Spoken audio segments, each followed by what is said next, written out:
Hello, everyone. Good afternoon. Welcome to Marilyn Tarot. If this is your first time joining this conversation and this channel, welcome. We'll be talking about current energies, current aspects, how we can work best with those energies going forward.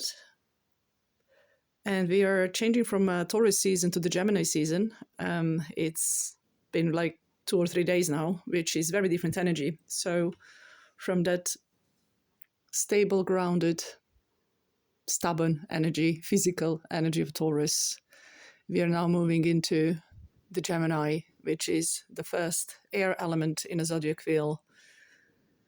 The intellect, the physical, spiritual, all those sides of our psyche that we need to balance out, work with in order to have balanced and meaningful life. The card of Gemini in Tarot is the Lovers. And this card talks about duality. Duality, the choices, opposites, getting together and creating beautiful union. I already have cards pre-shuffled and ready to the table. The messages are here. As you can expect, we will have quite a lot of air element, but also quite a lot of major arcana and big energies and significant messages for collective today and going forward, and how we can take the best out of those energies. So this is perfect time for setting your intentions and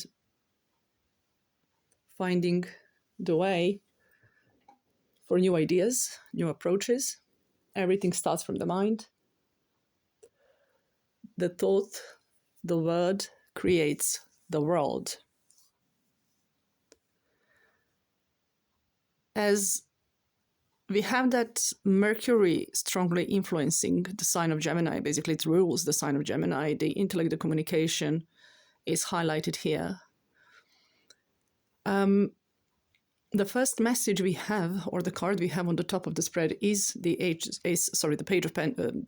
Page of Wands, which is talking about the message coming in, that exciting, passionate moment, even in this particular illustration. I hope you can see it because I have the backlight. There is the eruption of a volcano, right? This is when things are sort of like bubbling. There is a moment of culmination, but there is a like first stage of that fiery energy, which is like which next approach or action we would like to take.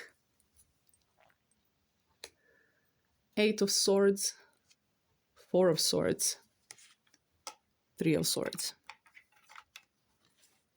These are all cards of that airy energy: Gemini, Libra, Aquarius, the mind, the intellect, the breakthrough.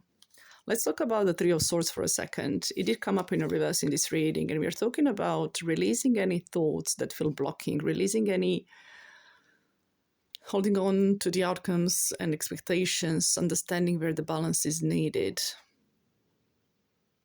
So it is the very, very much in a way of thinking and conversation we have with ourselves.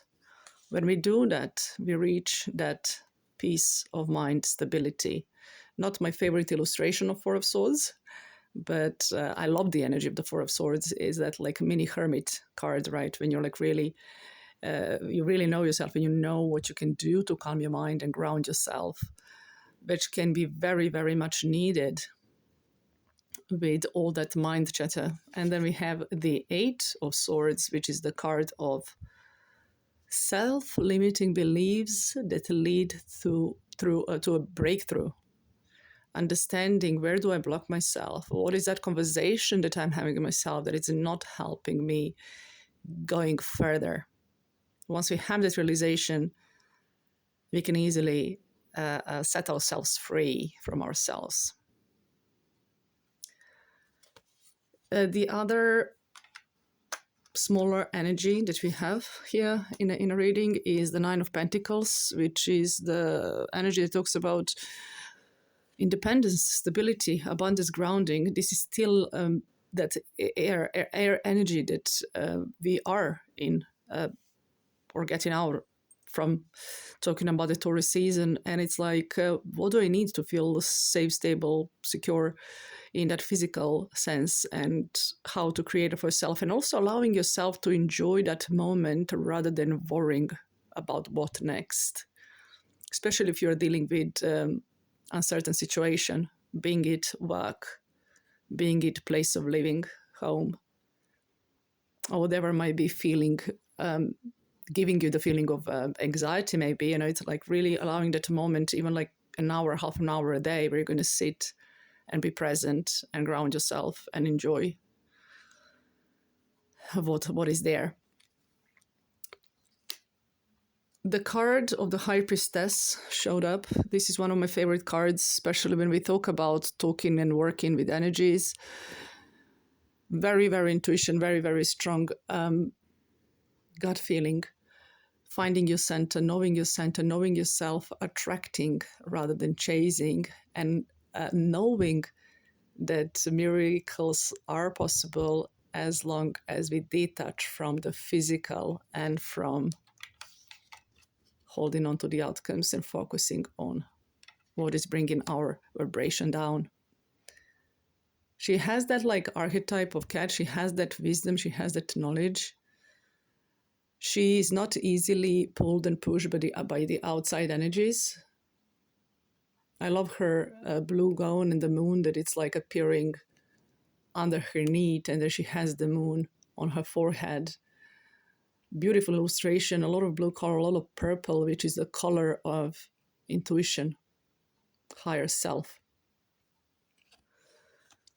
There we have a magician, and she actually, in a tarot journey or the fool's journey, she comes after the magician. Magician is the one that is bringing spiritual down to the physical, as above, so below. Knowing how to work with your spirits, with your guides, with your higher selves, with your gods, whatever that is that you connect to, believe in, and bringing it down, having the clarity of mind, being aware of your action, being in touch with your feelings and emotions, and understanding that there is always support. Looking at your journey and your life from the wider angle with that infinity symbol, you are, allowing yourself to release anything that feels blocking. These two together bring the pure magic to the reading, and you will love what's coming after this. We have a double star showing up in a reading. The star card is the card of Aquarius, is the card of hopes, wishes, and dreams. I need to put this card this way. So, card of hopes, wishes, and dreams.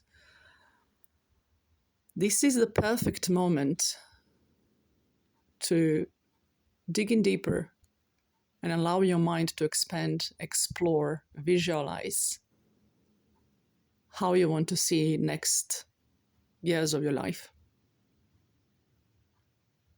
Becoming your own star, becoming your own authentic self, and living that authentic life unapologetically, being inspiration to others, being inspiration to the community, regardless of all the challenges that are around us, because these are the energies that are coming up, and we are working with those way better. Like now, I think there is, I was listening to a really good podcast not long ago, and I do like to take notes whenever I feel that the message is strong. So the spirit is becoming physical. This is the time we live in now.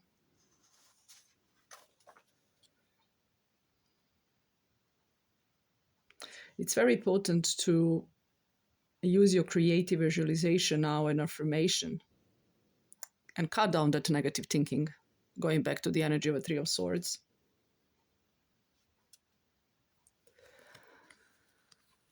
What is it you would like to bring down to this physical? How true you are to yourself, how honest you are with yourself and others around you, and how you channel her beautiful energy. The Gemini full moon is on the 22nd of May, so we have a few days to go. You can feel it a few days afterwards. The next full moon we'll be having is in a sign of Sagittarius, which is traveler, philosopher, teacher. Beautiful, beautiful energy of Sagittarius. So take a moment to have a look. Where do you have the Gemini placement, strong Gemini placement in your chart? And this area of your life will be highlighted at this very moment. I'm wishing you all great Gemini season. I'm wishing you all happy new moon. And do allow yourself to dream big. Love to all.